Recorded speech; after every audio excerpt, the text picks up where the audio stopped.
Thank you, Massimo. Good afternoon, good evening, good morning, depending on where you're listening to us today. My name is Omar Elmawi, as it has been stated. I used to work for the Stop East African Crude Oil Pipeline campaign until November last year. And it's a pleasure to be speaking to all of you about this destructive project and what it's about. I apologize, I don't have beautiful slides to share with you, so you'll have to do with my voice and the video. I hope that should be enough. All right, to kick us off with this discussion, I think it's important for us to understand why the East African crude oil pipeline is a pressing issue that has really garnered significant attention in the recent years. And the construction of this pipeline, which is an infrastructure project that has sparked a wave of concern over its social, health, economic, and environmental impact. And also, it's essential that we raise awareness about the plight of the affected communities and the urgent need for action. What's important for all of you to understand is that this is going to be the world's longest heated pipeline if it's going to be constructed.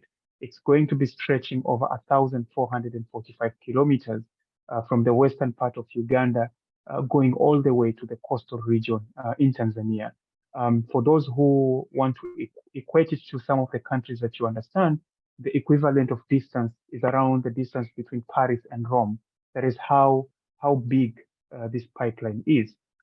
And the pipeline itself has been sold as really the game changer that would sort of boost Uganda and Tanzania's economic growth and propel it into the developed nation. That if they tap into these oil resources they have in their country, that then they're going to be the next developed countries and they're going to be calling the shots. Maybe they'll find themselves into the G20 and the G7s in the next few years. But after looking deeply into the issues, we've realized that the impact that this project is going to have are actually significant, and that it's going to affect even more the local communities and the fragile ecosystems. Now, to begin with, it's important for colleagues here to understand that there are many social injustices that this project is going to be imposing on the affected communities.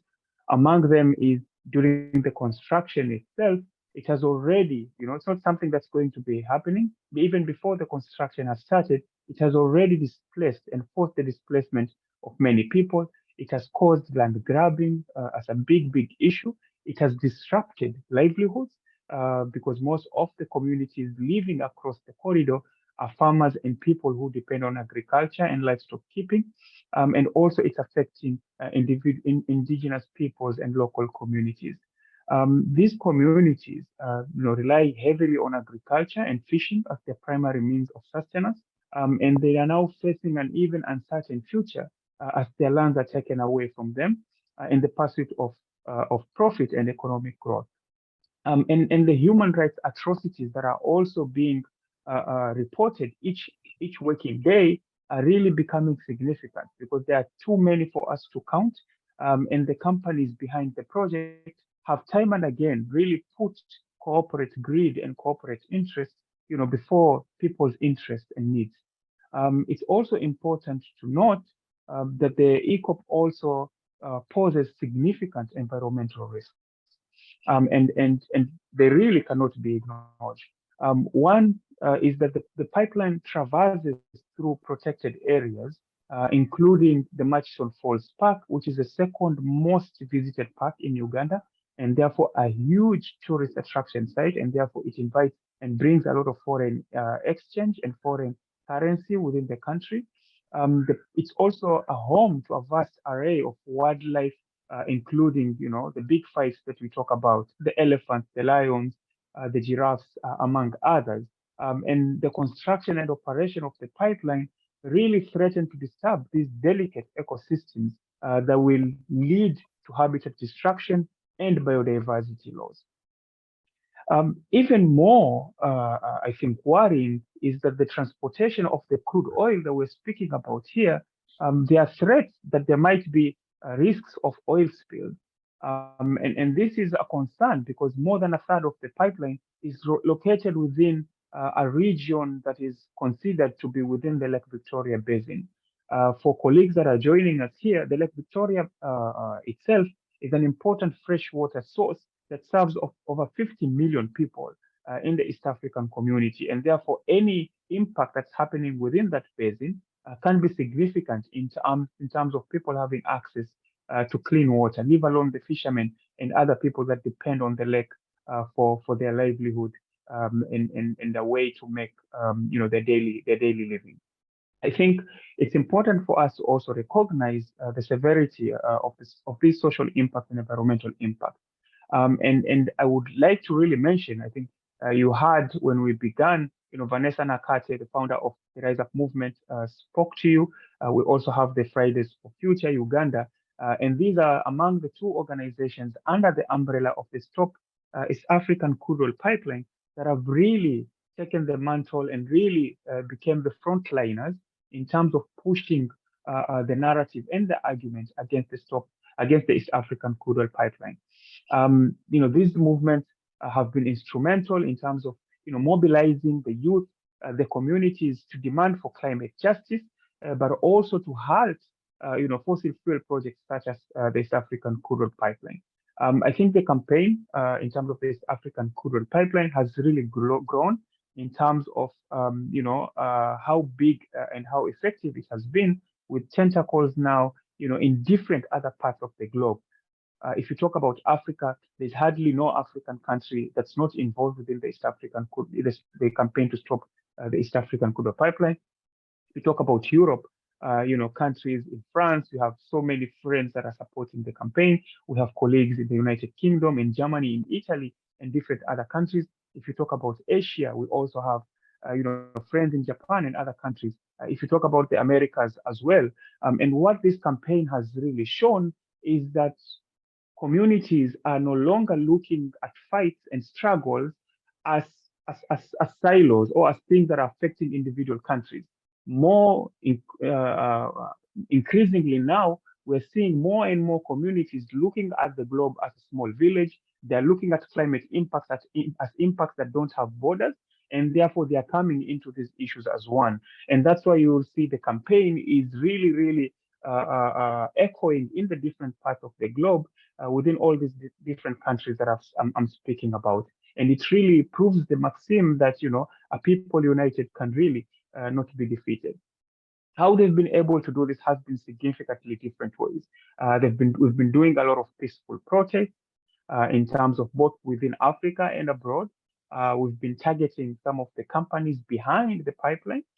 We've been targeting shareholders and banks that are considering to give finances for the pipeline. We've targeted insurance companies that are considering to underwrite this project.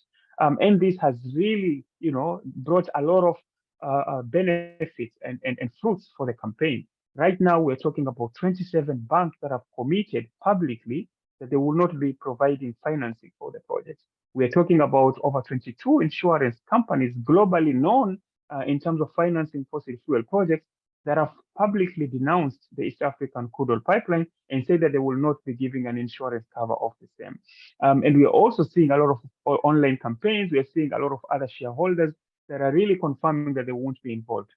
And therefore, these movements aim in terms of to expose the injustice of sacrificing the health and well-being of communities and the environment for short-term economic gain has really been out and about, and everyone has really heard about it. In terms of the climate movement that have not, not necessarily just relied on grassroots activism, this is one of those examples that you see, because we've also taken different other tactics, including legal actions that have been undertaken to try and challenge and stop the East African Crude Oil Pipeline, with suits having been filed within the East African Court of Justice in courts in Paris and other parts of the globe to try and really push against this project. Because what's happening is that this project is going to be to violate, both the national and international laws that are concerning human rights and environmental protection if it's going to see the light of day. These legal actions, do not only provide the means for us to seek justice for impacted communities, but what they also do is also serve as a powerful tool in terms of exposing the flawed logic behind the project's economic and development and sustainability. I think the current context in terms of the global transition towards renewable energy has also been something that the campaign has really pushed forward with, because what we're saying is, while we are confessing and agreeing that we have a continent in Africa with over 600 million people that are energy poor, but the solution is not fossil fuel projects, especially fossil fuel projects that are only done for export. We are only doing them so that we can feed in the energy crisis that is happening in Europe and other parts of the world. And that's why they are pushing against this project and saying that we have more than ample opportunities for us to tap into the renewable energy potential in Africa, because currently, I think only 1% or less than 1% of the investments on renewable energy are coming to Africa, when actually Africa is one of the leading regions in terms of potential for renewable energy. It is therefore disheartening to witness, significant investments and resources that are being allocated or that are coming to Africa are only on fossil fuel infrastructure, when what we need is an urgent need to transition to a sustainable and low carbon future. To finalize, I would like to mention that the campaign to stop the East African crude oil pipeline, really, if anything, it should serve as a testament in terms of the power of grassroots movement and legal action in challenging the social and environmental injustices posed by fossil fuel projects. I think it's important for all of us listening to really join hands and stand together in solidarity with impacted communities and support the efforts of climate movement, such as what we've heard from the Fridays for Future Uganda, the Rise Up Movement Africa, under the umbrella to try and stop the East African crude oil pipeline. Because by doing so, we can really send a resounding message that the exploitation of communities and the environment for short-term, one-sided economic gains is really unacceptable. It is time to refuse fossil fuel future and work towards a just and sustainable world. I would like to say that stopping EACOP is for the people, it is definitely for nature, and it is for the climate. It is not just a fight for Uganda and Tanzania, it is a fight for all of us. I'll stop there because of time, but really looking forward to engaging further.